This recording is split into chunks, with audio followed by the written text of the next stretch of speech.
Hi there, and welcome to Ambitious Single Moms Stories of Strength and Success.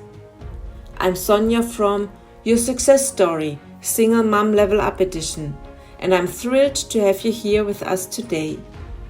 I'm a mother of 3 wonderful daughters, and when my husband separated from me in 2017, he moved out on a Sunday, and the next morning my mother died unexpectedly.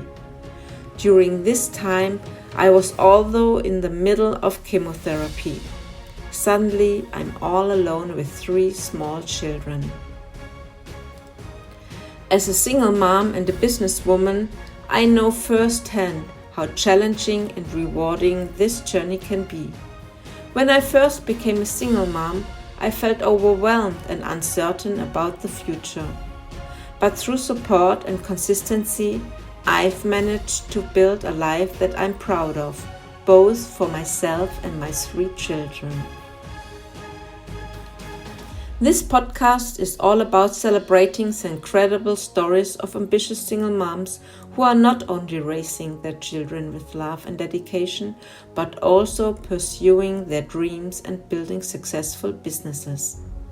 Each episode, we will dive into their journeys, exploring the heights and lows, the lessons learned, and the strategies they've used to overcome challenges. My goal is to inspire, motivate, and provide valuable insights for all the amazing single moms out there who are striving to create a better future for themselves and their families. Remember, you are not alone on this journey, and there are endless possibilities when you take charge of your life.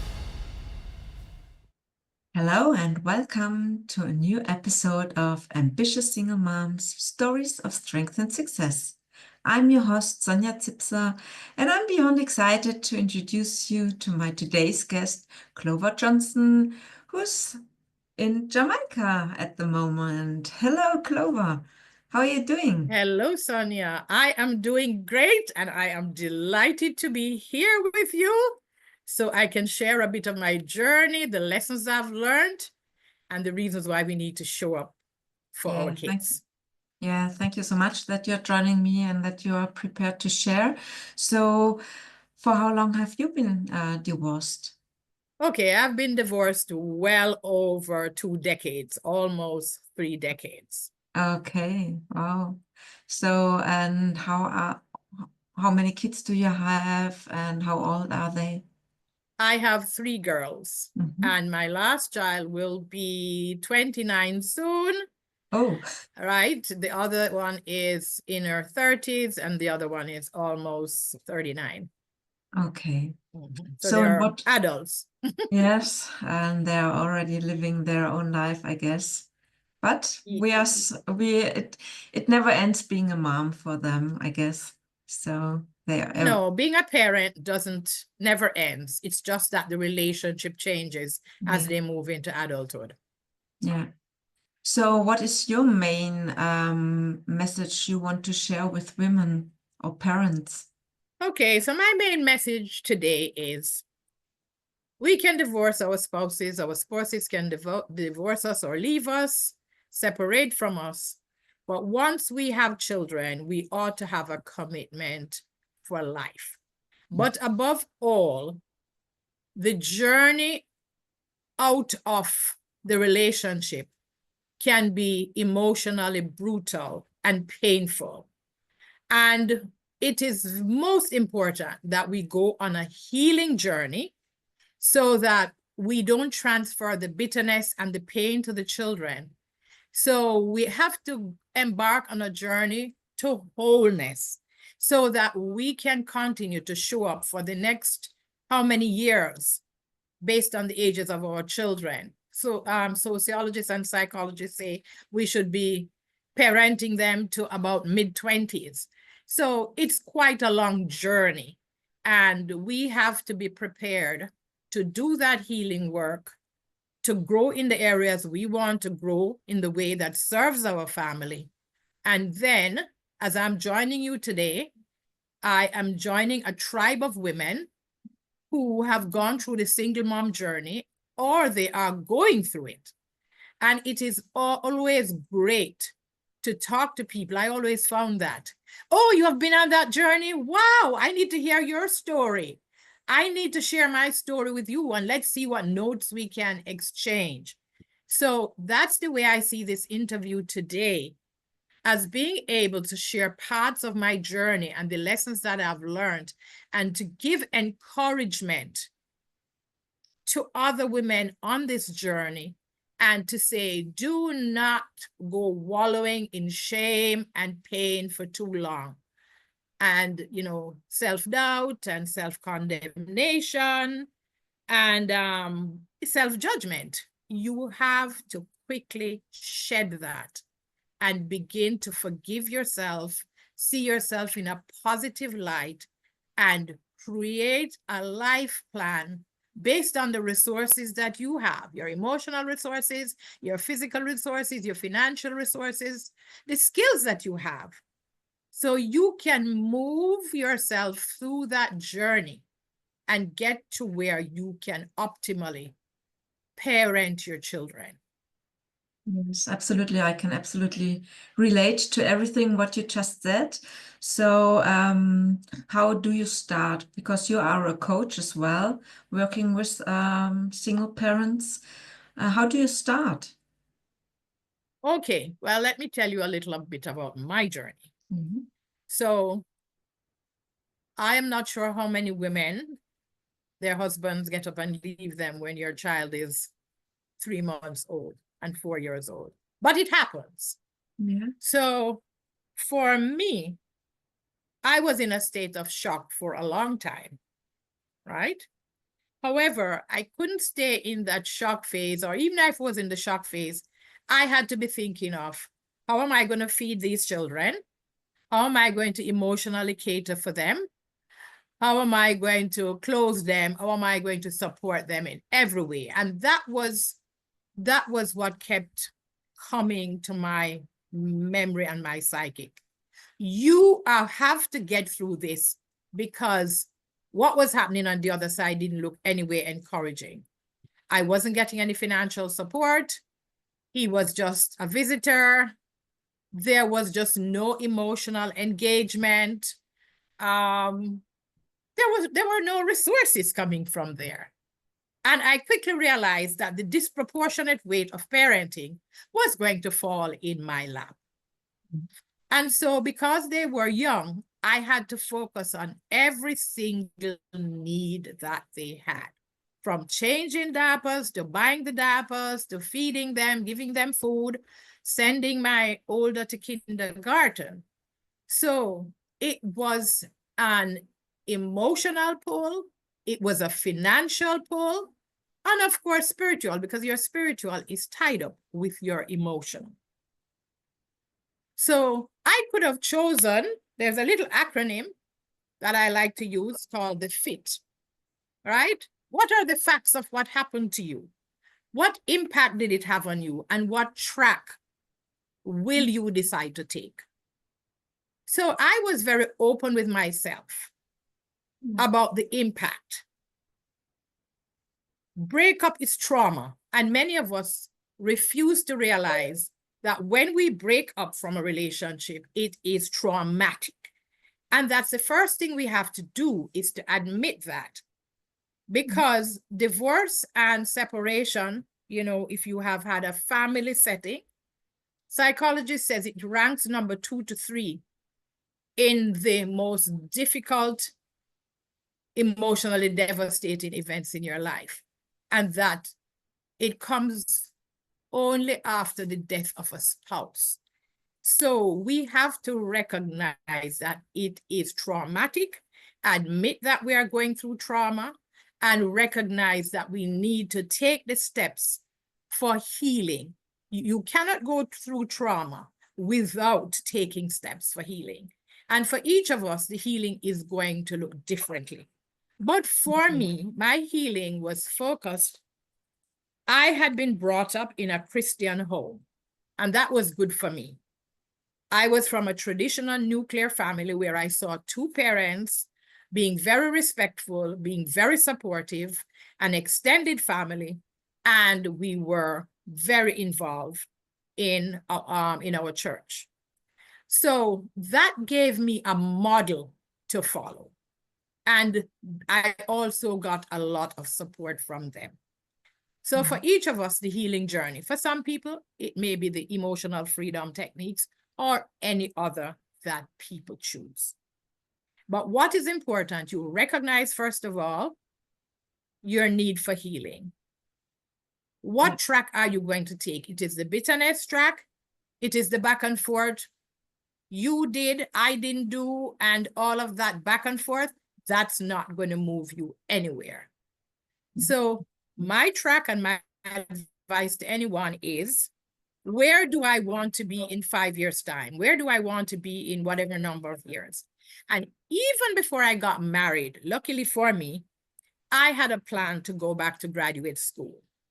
I didn't know how I was going to do it because my finances were like thin ice, right? I was just getting by, feeding, clothing my children, paying rent, getting them to school. So I was just doing the basics of life that needed to be done for them and to keep us all going. However, as I kept going, and if you don't give up, and I say this to people, don't give up. Just get up every day and keep doing. So eventually I got a job with the government. And that job, I'd worked with the government years before when I just left university.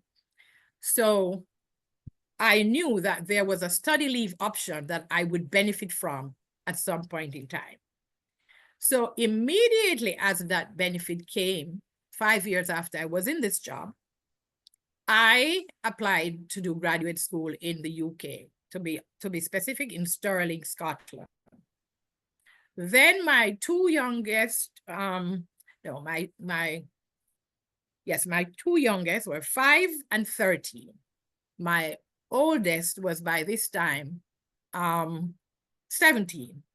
And my third child, this was by a different relationship, so let me make that clear. So I embarked on this journey to go to Scotland to study. And it was a life-altering decision. It was life-altering, but it meant huge sacrifices. I went to my credit union. I borrowed money for my 1-year tuition. I would get study leave for X amount of months, so I would use that to pay for my campus flat.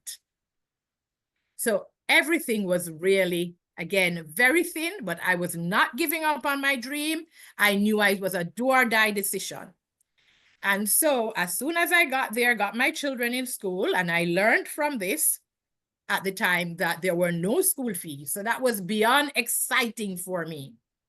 And I learned also from the porters.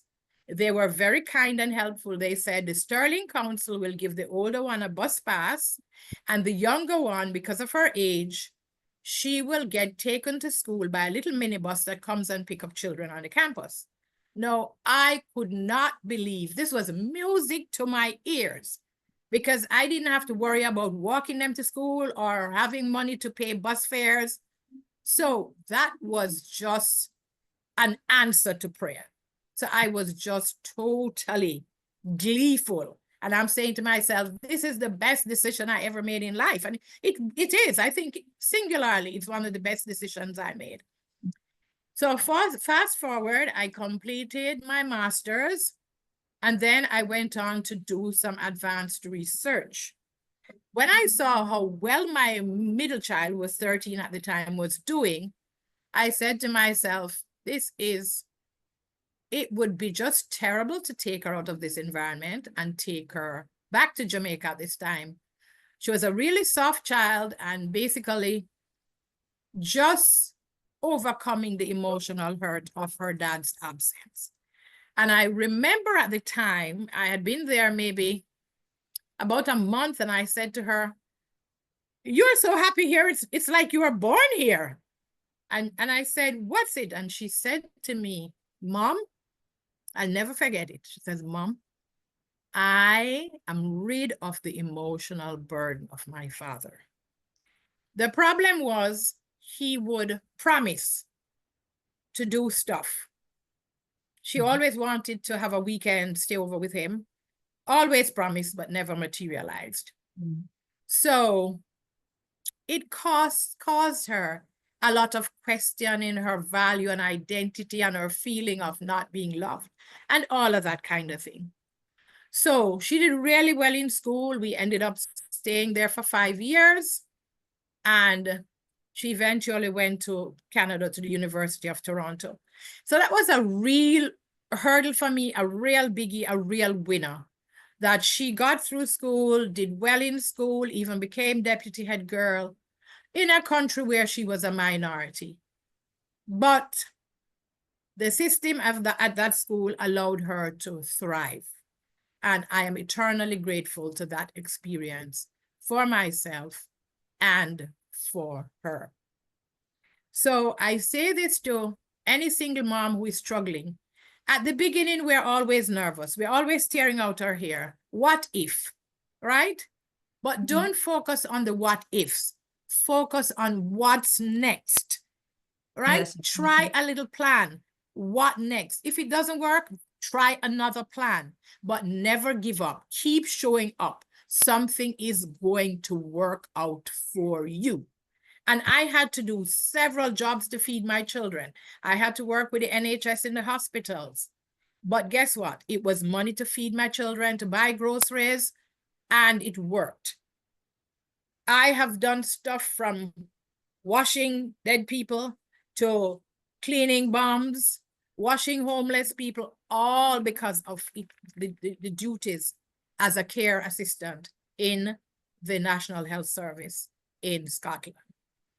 But while I was doing it, I was thankful that there were funds coming in that I could look after my children and pay my bills. So I wasn't worried about, I'm not accustomed to doing this. I was just so grateful and thankful that an opportunity existed for me to earn, that I didn't have to fall by the wayside or become dependent on anyone. So I was beyond ecstatic about that. Yeah, So and there are always doors that open when you make a decision and ask, okay, what's next? Then something shows up. You are absolutely correct on that. Doors always open. The point is, never give up. Yeah. Never give up. If you don't give up, there is a door that is going to be open for you. And this happens to all of us. None of us are special. It doesn't happen to me and doesn't happen to you. But there is a singular factor. It's perseverance. Perseverance always pays off. And sometimes it doesn't happen in the way we would like it to happen, but an opportunity presents itself where you can jump in and get the benefits that you need to get. Because when I was going to Scotland, for instance, I had no idea that there was a free health service.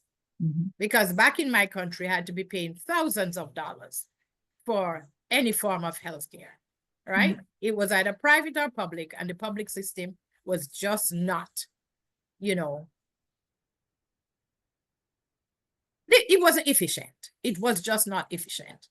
You would go to the hospital and you would wait for hours and you just don't know when you're going to get through. So it was not an efficient service. Yeah, and I think it's also important to have the courage to try something new, like you moving to Scotland. That's very, not exactly on the other side of the world, but it's very far away. And as a single mom with small kids, sometimes we have to try something. When doors open, we are scared, but as you said, we have to.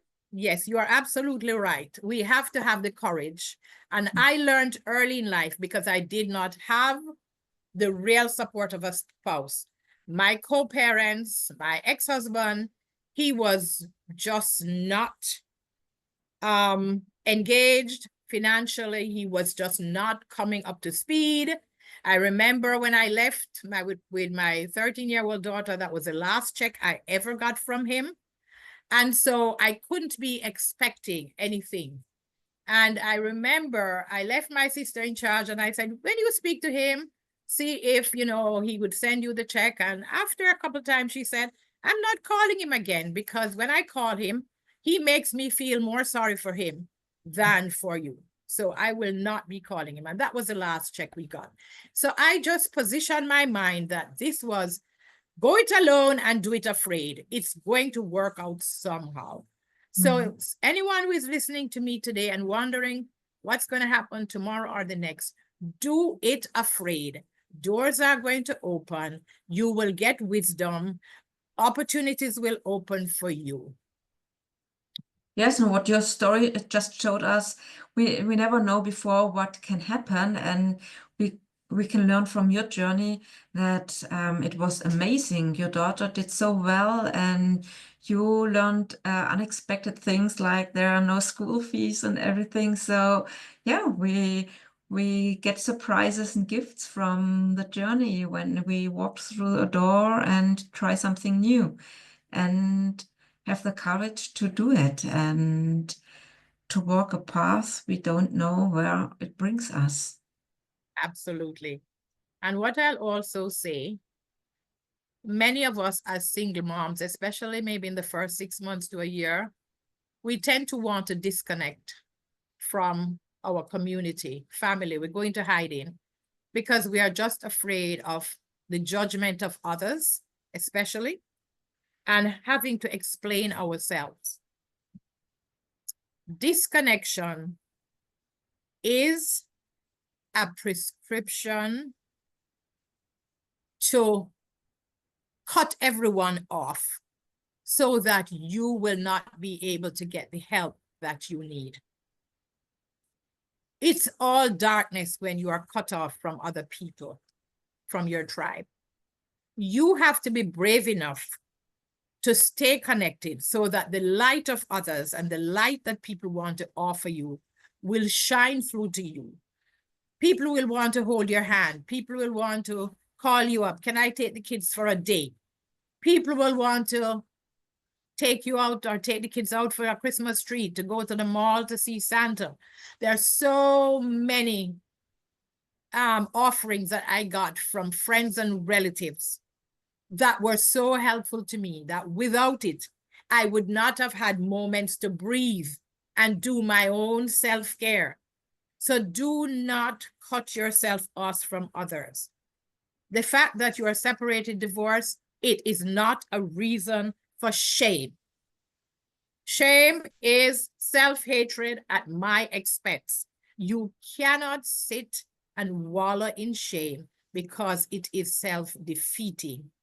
You have to reach out to others who have been on your journey, connect with them, and you choose who you want to connect with. Let's face it, all of us are not going to want to connect with everybody, but we have an opportunity to choose our tribe very carefully, right? Yeah. And that is important. It's so important that we choose wisely, yes, people that lift us up, a tribe that helps us and that doesn't start to pity you or something like that. It's also important to leave all the emotions out and grieve a bit or cry a bit. It's also okay because, yeah, it is a hard time sometimes. So we have to speak it out and talk about that. But then what's next? I totally agree. I'm glad you brought up the word grief because as I mentioned earlier about trauma is just, you have to grieve it. You have to admit that it's traumatic and you have to go through your season of grief. You have to face it. You can't pretend it didn't happen. It is only in facing it that you will be able to make it through that journey. Admit that it happened. Yes, it happened to me. And it is very, very, very painful, right? Yeah. Some of us go into a season of fighting. Some of us go into a season of flight. That is, we just go into, disconnection. Some of us go into freeze, which is what I call shock. And that's where I stood for a long time. right? The others of us going to freak out. What am I going to do next? How am I going to cope? How will I get through this? Right? So, That's yes, it is a season of grief. And we have to grieve it in the same way we grieve the loss of a loved one. Because we are grieving the loss of a relationship. For many of us, we were married, we were an intact family, our identities were intertwined, our finances were intertwined, and now we have to disentangle all of this. And it is absolutely, absolutely painful, right? And we have to cope with the fact that now we're going to have shared parenting. Our children are going to be at dad's X time and we're not going to have them. And even that, and I know especially in the holiday seasons, I've been, seeing women in the Facebook groups just grieving the fact that their children won't be with them for, Christmas dinner or Thanksgiving dinner. And, they're over at dad's and dad isn't doing anything for them. He's just in his room sleeping, and many different concerns. But I will encourage women that you can't worry about what happens at dad's house or the other house. You have to focus on being the best parent centered on your child. Build a parent-child centered relationship. That's where your focus should be. And it doesn't matter how much money we have or how much money we don't have, especially when children are younger. Focus on the activities, especially at this time of the year, that are free, right? We go to visit the mall. The mall is all, dressed up and decked out. Santa is there giving away, sometimes it's free gifts or next to free gifts. The churches I know in North America, especially, they have events for children. They have the reenactment of the birth of the nativity, the birth of Jesus Christ. And, your children can get involved in that, acting out.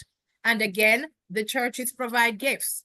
My church in North America, we always have a Christmas dinner, turkey and everything that we would have at home.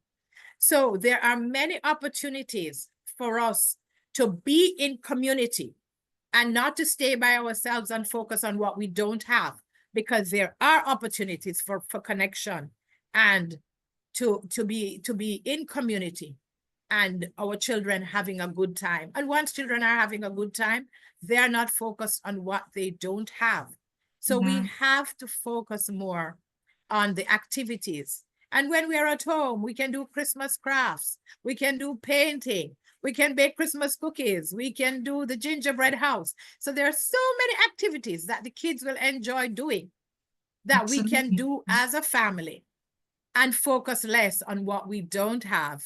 But that spirit of togetherness, of family togetherness and having fun together. Children remember more of what we do than more of what they get. Yes, that's true. And you just mentioned women that are sad that the kids are not with them. I guess it's also important that we let our kids go, and that the kids know it's okay that they go to their dad and have a good time over there, and not blaming them for going there and being there. It is equally important to have shared parenting time, because your children, they are part of two people. Yeah. And we need to recognize that that is important, that connection. It doesn't matter who the custodial parent is, but that continued connection is of utmost importance to the child's emotional growth and stability. The statistics tell us that children who do not have engaged dads or a relationship with their dad are more prone to dysfunction, teen pregnancy, early sexual intercourse, high school dropouts, depression, all of that. So if only for these reasons, we should make sure that children continue to have a positive relationship with their dads. And I know some parents do face a little bit of parental alienation. You have a dad who may be bashing you, but you have to keep that fire burning with your child and just keep your focus on building that relationship. You're going to have pits and troughs.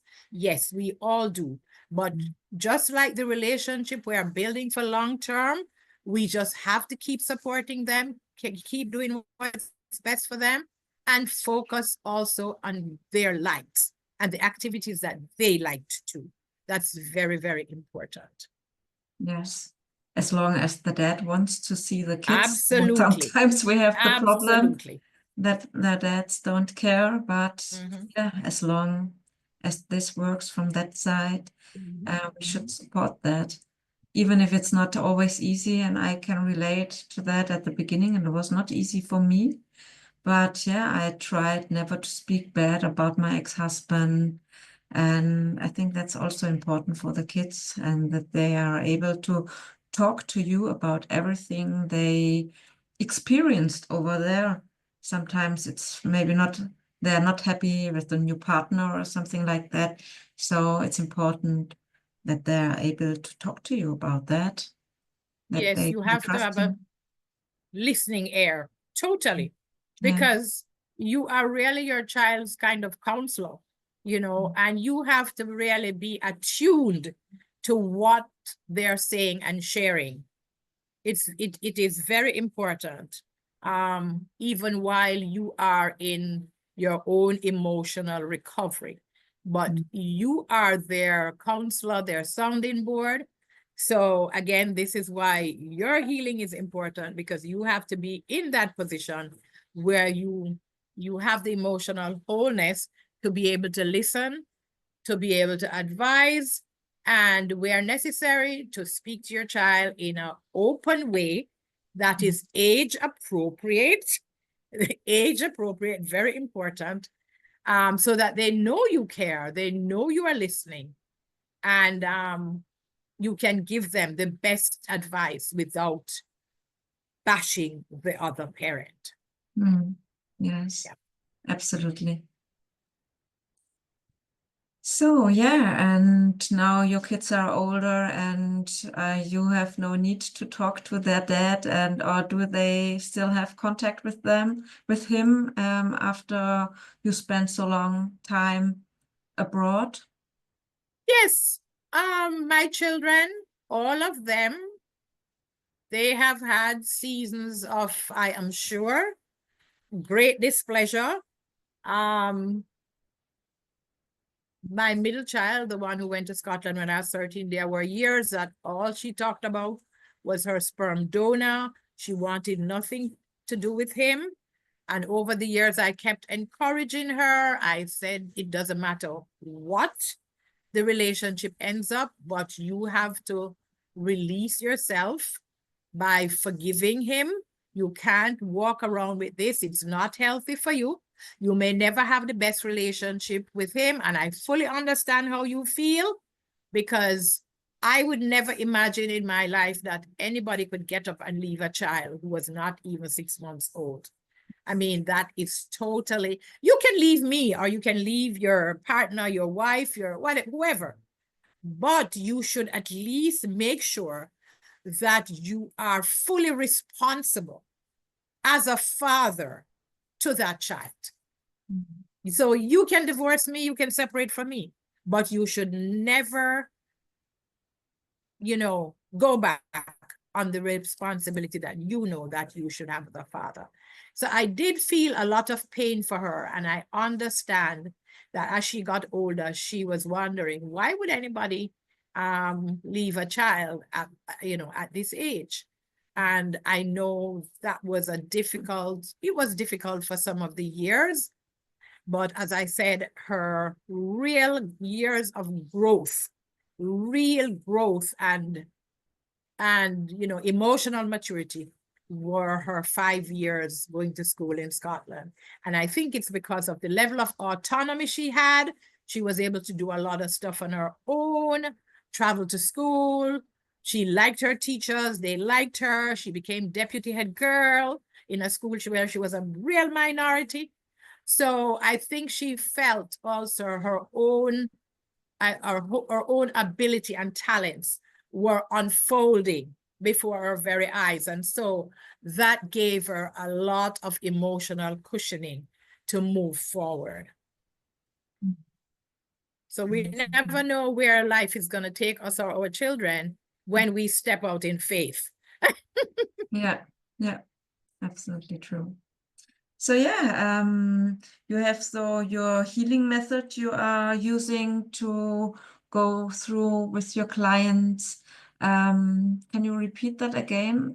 Okay, so each person, it's tailored to where they are in their life's journey. So I do not prescribe a brush for all, right? Each person, as their story unfolds, we look at where you are emotionally, where you are spiritually. Are you a Christian? Are you a believer? What is your healing journey? What would you like it to be? What direction would you like it to be in? Because for each person, it is going to be very, very, very different. So I focus on, if you're Christian, I focus on the spiritual journey according to the Christian principles. If you are non-Christian, we will focus on the emotional freedom techniques, which basically the umbrella word is tapping, right? Which is based on ancient Chinese tradition, where you use your meridian points for basically tapping to release positive energy and healing. So depending on, as I said, where you are in the journey, the depth of your pain, because somebody who is 6 months post-divorce or 3 months is going to be in a very different place from somebody who is probably 9 months through the journey and has seen that, you know what, I'm really still alive. I'm still feeding my children. They're still going to school. So every step you take, you really feel more empowered. And that is why my mantra is, I support single and divorced moms to regain their confidence, again self-empowerment after separation and divorce, using my Heal, Grow, and Thrive method. Because trauma kills your confidence. You were in love with this person, and whatever the reason, I don't love you anymore, I'm leaving. A lot of times it involves infidelity, and we find out that, you know, without even being told, and we feel crushed. We have to admit, we feel emotionally crushed. And so it takes us time to recover, because remember, we had all figured out we were going to live happily ever after, right? This was a for life experience that we have embarked on. And now we are saying, oh my God, my life as I knew it has just totally fallen apart.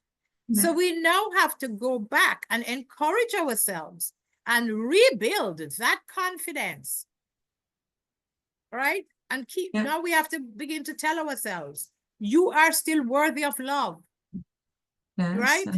You are. Yeah, and as you said, we had a picture of how life would end together with that partner, and now we're suddenly alone. So we have to create something new and reminding ourselves that we are worthy to have an amazing life and that it is possible to create that amazing life without that partner. Absolutely. That is where the hard sell is, to tell ourselves that even though he's out of the picture, we can still have an amazing life. And as you talk about an amazing life, I know we may be coming to the end, but I just want to share how my life turned out.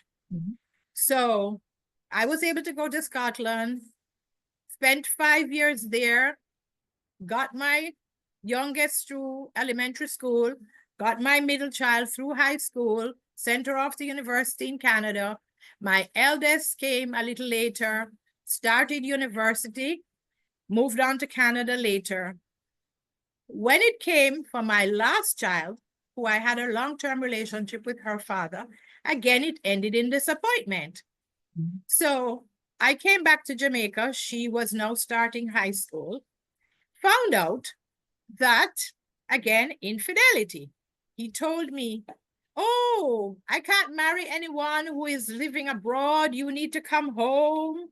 And of course, I came home, found out about infidelity, found out that, you know, he had spent off a ton of money, you know, on all of his pet projects, bought himself the Mercedes Benz.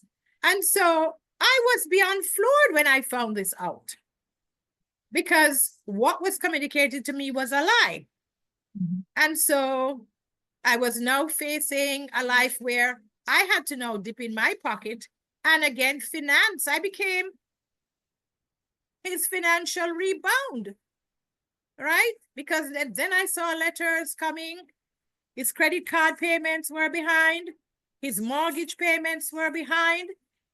So again, it was financially devastating, and it was an emotional blow because I was fed a lie. And again, I had to take the decision that I am not leaving my child with him.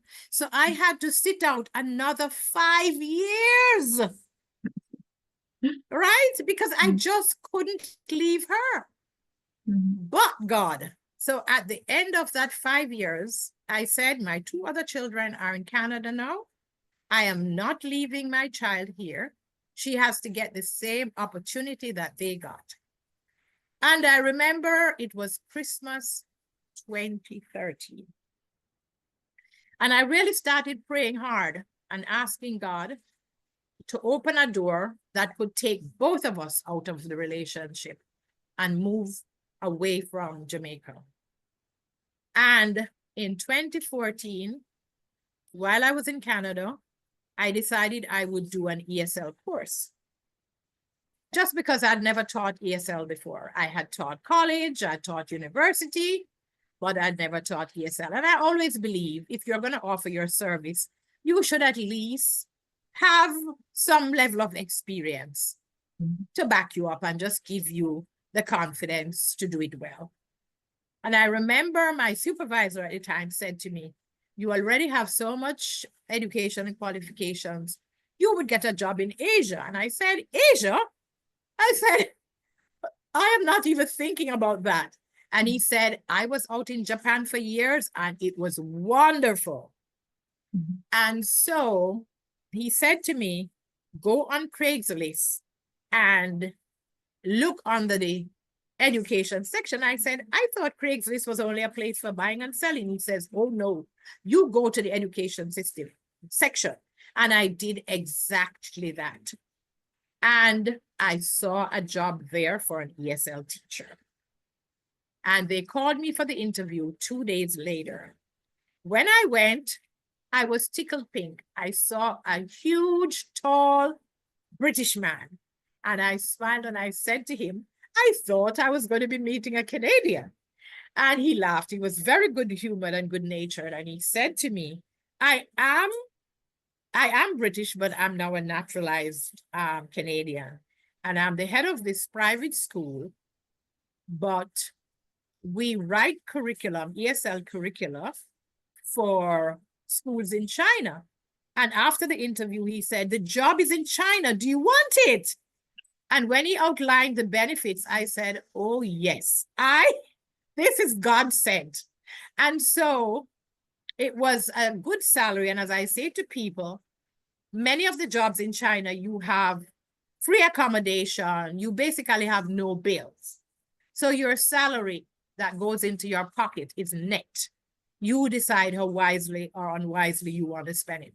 And so it offered me the opportunity to leave him, but most important, it offered me the opportunity to be able to pay for my daughter in college as an international student. And I was able to do that for 3 years until she was able to transfer to being a permanent resident.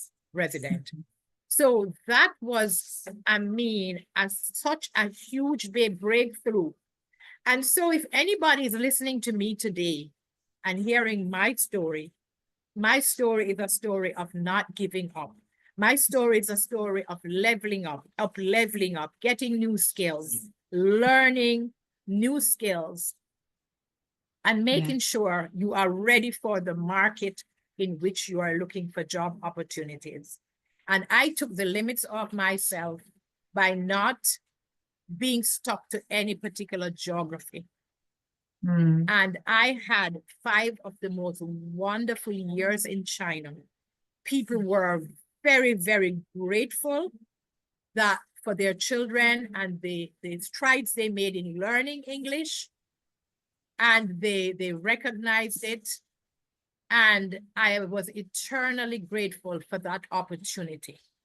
And so my 3 daughters are all graduates of top international universities, the University of Toronto and University of British Columbia.